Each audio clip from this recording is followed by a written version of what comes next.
All right, so welcome to the information session about Council of Student Sustainability Leaders. My name is David Havlick, and I'm a sustainability manager in the Harvard Office for Sustainability.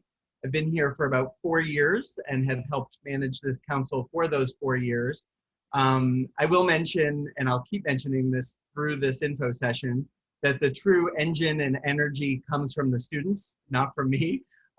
So you all, if you choose to apply and be part of this council, hopefully will bring the wonderful ideas and energy, and that's been how it's happened in the past.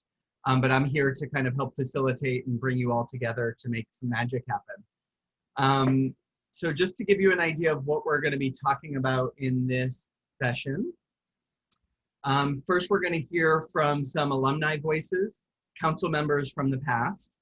And what's exciting is some of you actually in your RSVP for this had asked to hear from alumni. So 4 of them have joined us today. Then we're going to talk a little bit about broadly how sustainability work is happening at Harvard and how it's framed. Then we'll get into more specifically the council's role and the expectations of the council. We'll leave some time at the end for other opportunities. Some people have joined to talk to you about other opportunities around sustainability. And then also we can hear from you all if you have other opportunities you want to tell each other. And then I'll turn off the recording and then people can ask me questions. And of course, I'm available by email after this. All right, so let's get started. We're going to start with alumni voices, and I'm going to stop sharing my screen. And why don't we start with Sanjay, because he's the most distant graduate. I think all 3 of the other ones just graduated this past year. Great, awesome. Well, it's awesome to see so many different faces and also some familiar faces. My name is Sanjay Sait, graduated in 2019 from the Kennedy School and the Design School. And the first year I got to Harvard, David's promotion worked and I somehow figured out about this council and I joined. And so I started in 2016 and did 3 years of it, met some really great people on the council. I feel like if you're thinking about like, why would you join this council? Really, it's probably one of the best places at Harvard to meet folks from not your school. You're gonna find a lot of really clever ways to meet people from your school. And it's so hard to be like, okay, do I know anyone at the public health school? And then all of a sudden you meet someone like Aviva, who you're gonna hear from, who's like the queen of like food standards and like making good choices at like Harvard's like food practices and ordering. I would never have met Aviva without the council, and she has done some really cool work at Harvard to get sustainability set up. So that's the main like value add here. It's really gonna be a lot of whatever you want to bring to it. David is a great facilitator and connector and supporter, and you got to bring your own energy and kind of make it happen. So in addition to all the support you're going to get from the Office for Sustainability. What did we do when we were a part of this? So the first year, met a lot of people. We had some projects. We looked at food standards. We learned the incredible complexity of Harvard and how they purchase food. You too might learn something about that and be like, wow, this is ridiculous or amazing, depending upon your level of optimism. And, and we got a great window into how an institution like Harvard actually functions and approaches sustainability. You have tens of thousands of people involved in this institution and hundreds of thousands of alums. So anything you do is immediately broadcast out. So there's a certain level of doing stuff in this council is a great way to also test things out and learn how to take sustainability into your career post-Harvard. If there's anything else, David, let me know. But in general, this is, again, probably one of your best opportunities to meet people from throughout Harvard who are interested in sustainability. And it's pretty fun. And you get to eat really good. Well, when we were in person, we ate really well at the Office for Sustainability. Maybe there's some voucher program, I don't know. But anyway, glad to have a chance to talk to you guys. Good luck with the year. Great, thank you, Sanjay. And just to know also, Sanjay is one of the creators of the Climate Leaders Program, which you'll hear from Samantha later. And that kind of came out of some of the connections he made here. So that's pretty exciting seeing that. I forgot I was supposed to mention that, yes. No, that's fine. It's coming later because Samantha will be joining us to talk about that. Thank you, Sanjay. Let's move on to Clea, an alum from the college. Awesome. Thanks, David. Hi, everyone. I'm Clea. I just graduated in May from the college. I studied environmental science and public policy and did some other sustainability things while I was on campus, but CSSL was definitely one of the most, probably the most meaningful thing I was able to do over the last couple of years that I was involved. Like Sanjay said, just amazing opportunity to meet people who you probably otherwise won't cross paths with. So like friends, totally, mentors, totally. David is just like the best person to get to know and like the friendliest face at Harvard. So do it for David alone, if nothing else. But do it for other things too and other reasons. I'll just add to what Sanjay said and say that it's probably one of the most self-directed opportunities that I had at Harvard. I found that, especially as a college student, I was often being told what to do. And obviously that's informative and you need to kind of be told what to do as you progress through college, in the classroom and outside of it, in different clubs, whatever. But with CSSL, it was really like, what is your idea? What do you want to see happen at Harvard? And how can this group and David and the office behind you support you in realizing that and making it happen? So just couldn't recommend it enough. I ended up writing my thesis all about a project I was doing with CSSL and designing a carbon price for Harvard, working now to help get that actually going. So like so much opportunity for learning and then actually implementing and seeing things happen. So seriously, couldn't recommend more. I hope you all join and happy start of school. Great, thank you, Clea. And thanks for saying all those wonderful things about me. I promise we didn't plan that. That's awesome. Okay, let's go to Isabella. Hey guys, I'm Isabella. I just graduated this past spring after completing a joint degree between the business school and the Kennedy School. And I was back here in the college back in the day. And so it's really hard to follow Sanjay and Clea because I think they said all the brilliant, wise things that I was going to echo, but I can echo them. I really think this is such an interesting interdisciplinary little community, and especially if you're in a more than 1 year program while you're here, and even if you're in just a 1 year program, having the chance to meet these folks, like Sanjay and Clea and I are actually now doing a voter project together, totally unrelated to sustainability in some ways, but it's just a community that sticks together, and I think it's wonderful to have met these people who I would not have met any other way, because as you either know or may discover, Harvard schools are very siloed in their own way, and it becomes extraordinarily difficult to meet people who are in other professional paths or in other areas, but still share your interest in sustainability. And I think you can learn so much from this opportunity. And David is just the best possible encouraging leader of this force that becomes CSSL.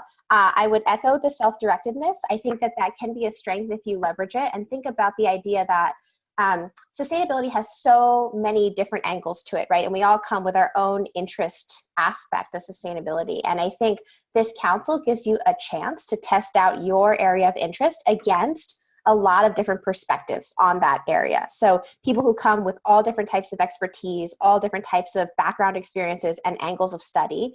And I would just say, if you have a chance to think about what might be a barrier in your field around sustainability, Harvard has all of those problems to bear in some way, shape, or form. It has multiple stakeholders. It can be siloed. Upfront funding can be hard to get. All the things that can make sustainability hard in some tiny way can exist at this huge, massive university. And so I think thinking about how to create a clever pilot or a clever way to test out some of your ideas about what barriers exist to sustainability in your area of interest is certainly possible through CSSL. And so I would just encourage you to think about how to leverage sort of the multiple prongs of expertise and interest that people bring to this group. And I think the projects that have been most successful through CSSL are ones that people have really had a personal interest. They've been willing to really lead the effort and draw on CSSL as a resource. And they've really seen the strength of CSSL being the diverse network of people. They can ask for feedback, they can take surveys to, they can draw upon their networks to spread the word in different schools. I think that's where you you see successful projects come from. And even if your project doesn't end up being the highlight of your experience, I think the people will be. Thank you, Isabella. And it's reminding me how happy I am that we're recording this, because I'm loving hearing what you all are saying about this group. And I, you know, there's value even that was not intentional that has come out of it. And it's because of all the students that have been part of this. And I've learned a lot. Okay, let's go to our last alumni voice for today, which is Aviva. Hi, everyone. I am Aviva. I graduated with a PhD in nutrition from the School of Public Health this past May, and now I'm a postdoc at the School of Public Health. And I second everything that has been said. I was a member of CSSL for 4 years, and I had a really amazing time with it. My main project was to make catering for meetings and conferences across Harvard healthier and more sustainable. And through CSSL, I worked with David Havlicek and a bunch of other students and some faculty to create a meeting guide for the university. And one of the benefits of being a part of this group is that you can learn about funding opportunities. So we were able to get money from the Office for Sustainability to run focus groups for the project that really pushed it along.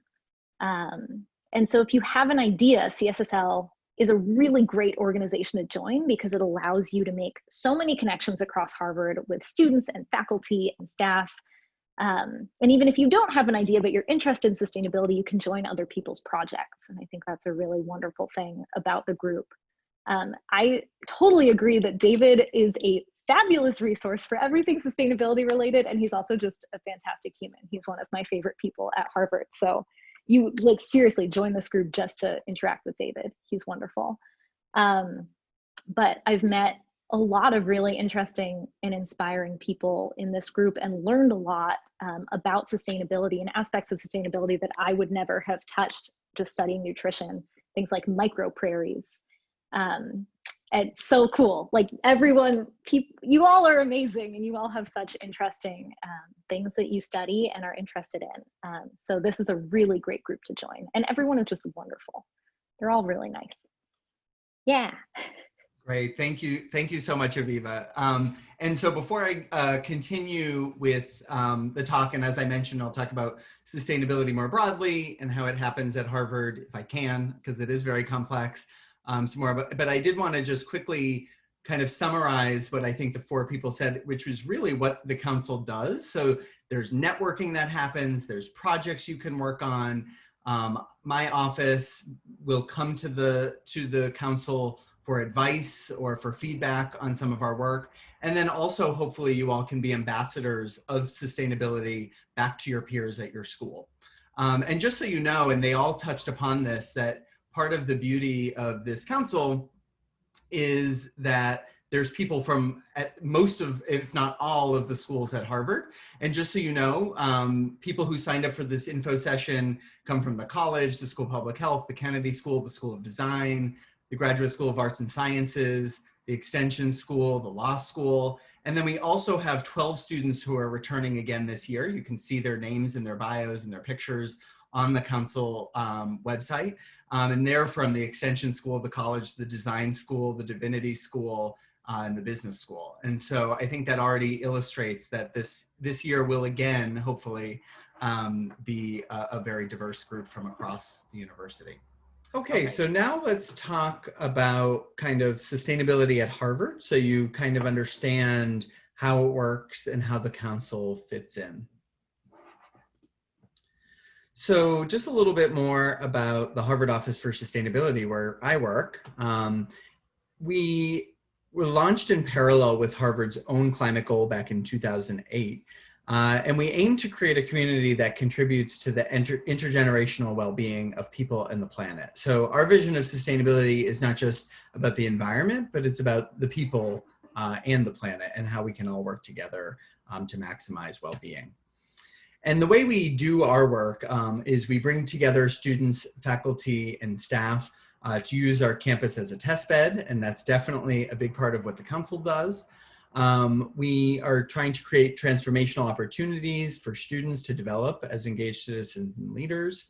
Also driving organizational change by working with other offices around the university and partnering with other institutions and our neighboring communities like the city of Boston and Cambridge.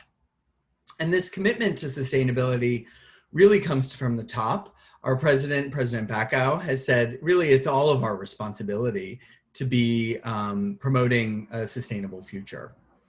And he launched, the president launched this Presidential Committee on Sustainability earlier this year, which is made up of students, faculty, and staff. And that committee really advises the president and the university's leadership on sustainability vision, goals, strategy, and partnerships.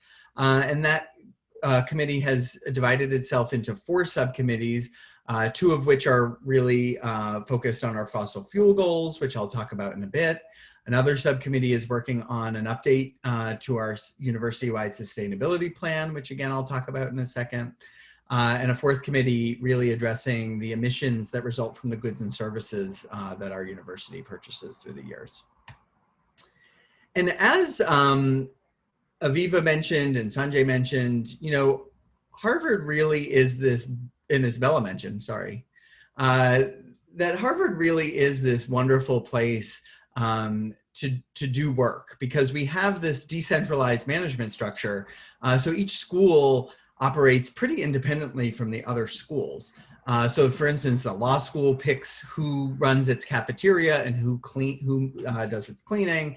And that can be different from what another school does. And so as much as that sometimes makes our work really difficult, it's also a great, it makes it really possible for us to pilot things at different schools in small ways. And then if the pilot works, then we can scale that out across the university. And because we have multiple vendors across our different schools, the exciting thing is those vendors, you know, if we encourage them and find ways for them to do their work better here on campus, that may scale to other institutions. Harvard also owns around 27 million square feet across North America.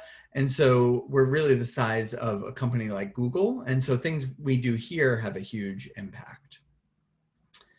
Now, Harvard has a university-wide sustainability plan. Some people confuse this for my office's plan. This is not just the Office for Sustainability plan. This is really a Harvard University-wide sustainability plan, and it was created together with students, faculty, and staff that were parts of working groups. And it really has a holistic vision and sustainable development framework that frames its priorities. The exciting thing is this plan took us through to 2020. And so now we're in the midst of creating our 2nd generation sustainability plan. And there's lots of ways that is going to be an improvement, kind of in a next step from our last plan. Our first plan was created even before the UN had sustainable development goals.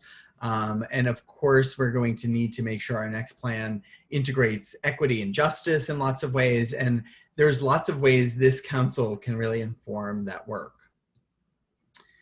Just a little background of our climate goals at the university. So we had our first climate goal took us till 2016, and the goal was to reduce our emissions by 30%, which you can see the red line. We met that goal in 2016, even though our campus grew. As you can see, the blue line signifies the growth of space and buildings around the university. And when we met that goal in 2016, a presidential task force, and again, not just my office, but a presidential task force made up of students, faculty, and staff, came up with a fossil fuel free goal by 2050 and a fossil fuel neutral goal by 2026. Both of these goals are really informed by science.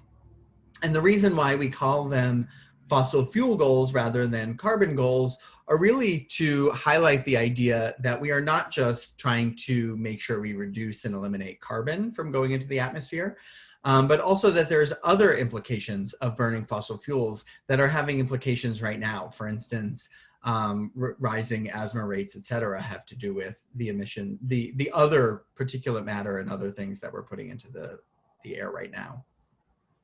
And it's really important to note that our fossil fuel goal planning is really aligned with other priorities like climate resiliency, health in the built environment, sustainable development goals, equity, and then of course, really being mindful of our work with our cities and the region.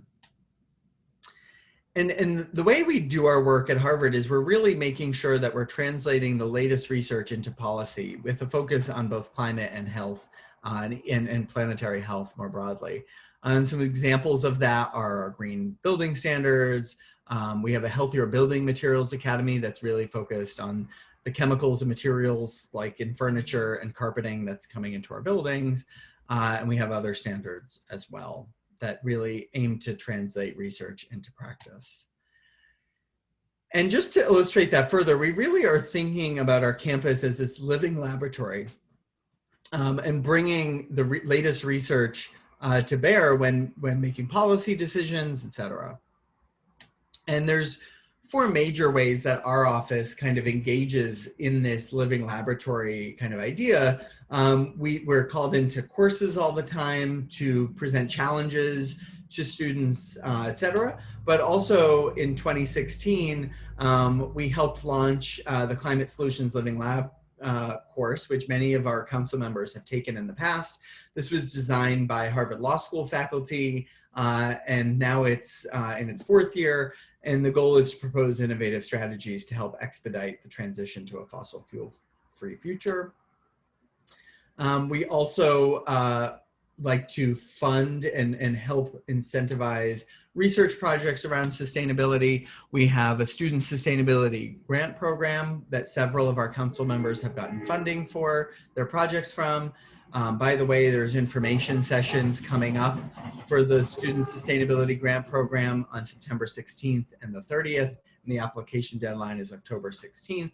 We also have a Campus Sustainability Innovation Fund that is more for research projects, and you need to have teams that include a student, a staff, and a faculty member on those. Although we're on hold for that fund this, at least this fall, and we'll come back to you in the spring with more of our plans, but I do encourage you to be thinking about applying for student grants in the meantime. And then also, our campus is this beautiful opportunity to implement and translate research into practice in terms of policy. So I'll give you an example. We have sustainable and healthful food standards that were largely created by this multidisciplinary faculty food standards committee that had faculty from across the university. And the mission of these food standards were to provide a more healthful food supply and sustainable food supply, to align our food vendors around a shared vision for sustainable food, to drive change globally and leverage our purchasing power, to quantify our impacts on environment and health, and also to enhance food literacy across the university and globally. And also, in addition to the Faculty Food Standards Committee, as I mentioned, this council and members from our council really provided a lot of wonderful feedback and helped really design different parts of the food standards as well. And in the end, we have 6 categories that really take a holistic look at the food system, from climate and ecosystems to education and food literacy, welfare of animals, reduction of wasted food, consumer well-being, and then well-being of workers and communities throughout the value chain of food. And as you can see, it led to 2-page food standards, which you can find on our website. And many of the projects from this council have kind of emanated out of the priorities that came out of those food standards. And then also my office works together very closely with the cities of Boston and Cambridge, as well as other higher ed groups, sustainability groups. And so now just to give you another deeper dive into really what the council does through the year. So I mentioned earlier, so it's a great opportunity for networking with other students across from other schools at Harvard. It's also a great place to, lead and implement a project idea that you might have around sustainability. Also, my office will be coming to you through the year with projects that we need feedback and help with. Not the least of which, of course, is the next generation sustainability plan, how to integrate equity and justice into it and things like that, we're definitely gonna, look to you for guidance with things like that. And as I mentioned earlier, really the engine of the Council of Student Sustainability Leaders is not me, as much as the alumni said wonderful things about me. It really is the students and you and what you bring to it. And so, you don't necessarily have to come with an idea already of what you want to work on, because other members will have great project ideas. But if you do have wonderful ideas, that's awesome. Bring them with you. But it's really your passion and your judgment and your priorities that are going to help make this council really influential around the university. And so just to dig into what actually this first semester in the fall will look like, we're going to have a few first meetings, September 23rd, 25th, and then weekly meetings on Fridays. The first few will just be to learn and listen and share, and really to help bring us together as a community. You'll also hear from returning members in the first couple meetings with projects that they already started last year that they want to continue this year, so you can hop onto one of those projects. But also in those first few meetings, you can start to pitch some ideas to the council to see if there are other people that want to work with you on a project idea that you might have. We will whittle down the projects early on, so we don't have too many projects and we're not spread too thin.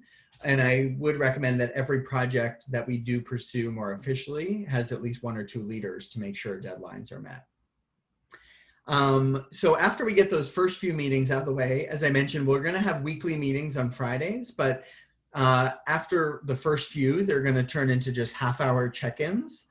So hopefully the meetings themselves won't necessarily be a huge time commitment. And then, as I mentioned, through the semester, if we need to add on meetings that might be optional, for my office to come to you with projects or initiatives that we're pursuing that we want feedback on, I'll let you know about those opportunities as well. But everyone should know what they're working on by October 9th. And then you'll start working within your teams to develop project plans, hopefully by around October 23rd.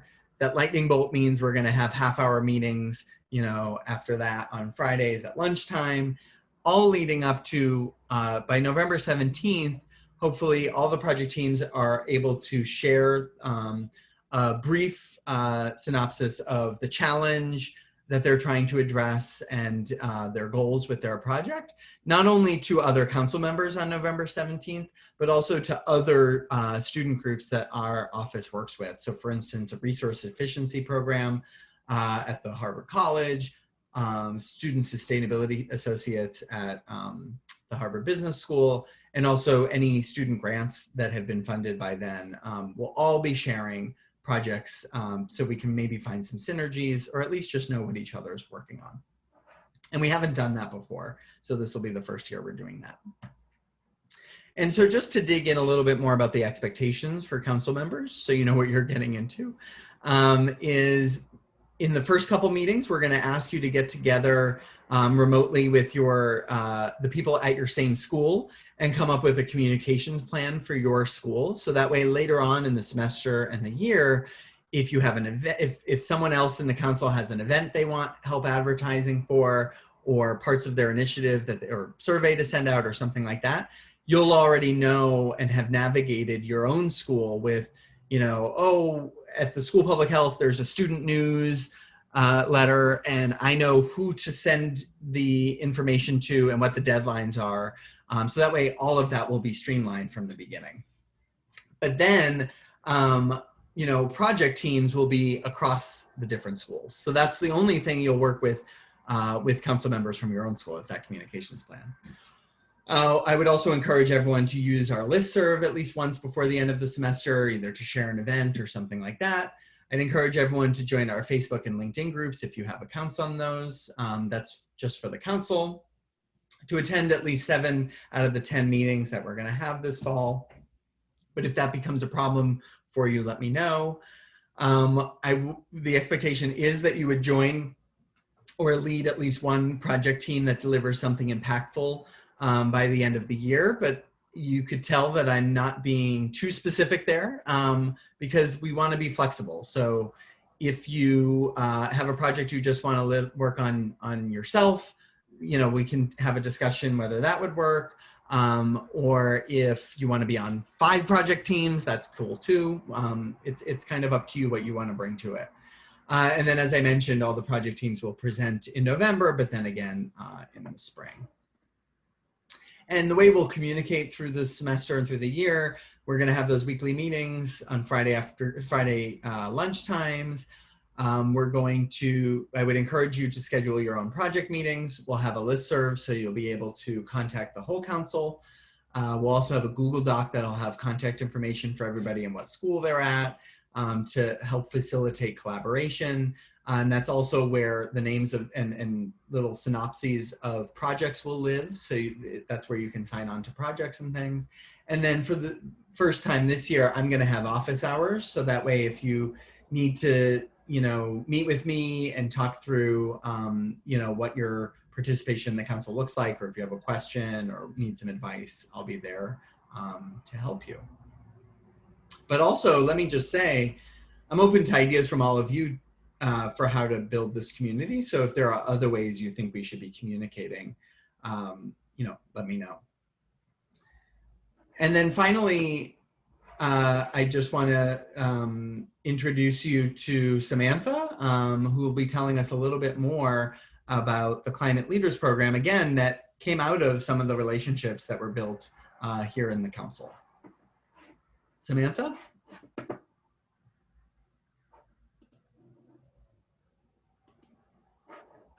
So the Climate Leaders Program, as David's going to pull up in just a second, is an opportunity for graduate professional students to apply for. So it's an opportunity to engage with climate leaders from across the Harvard schools, so similar to CSSL.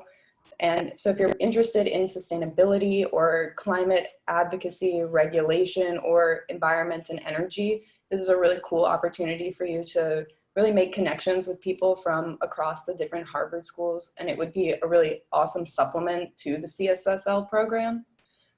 So our applications are currently open and they're due September 18th by midnight, as you can kind of see on the slide.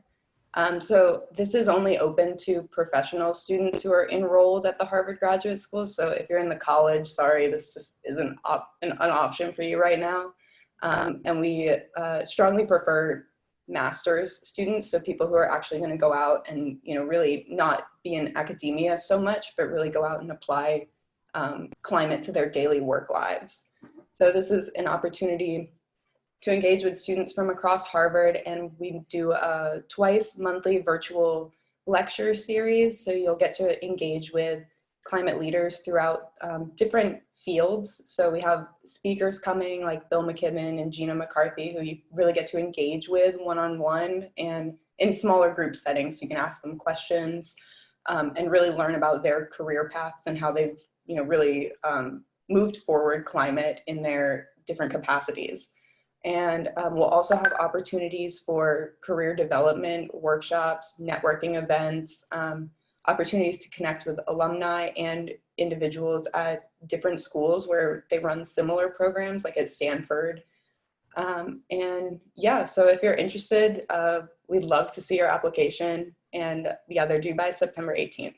So I'll pop my email and the link to our website in the chat. So all the eligibility requirements are on the website, as well as our full schedule.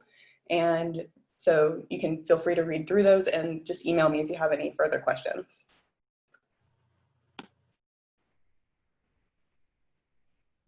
Awesome, thank you, Samantha. And now I'm going to stop sharing and remind everybody, oops, it's weird. And just remind everybody that if you do want to apply for the Council of Student Sustainability Leaders, the deadline is September 14th. And then just a couple days after that deadline, I'll let you know if you're in the council. And I'm putting that link right there. But that's how you all RSVP'd for this in the first place. But just a reminder that even though you attended this info session, you still do need to apply.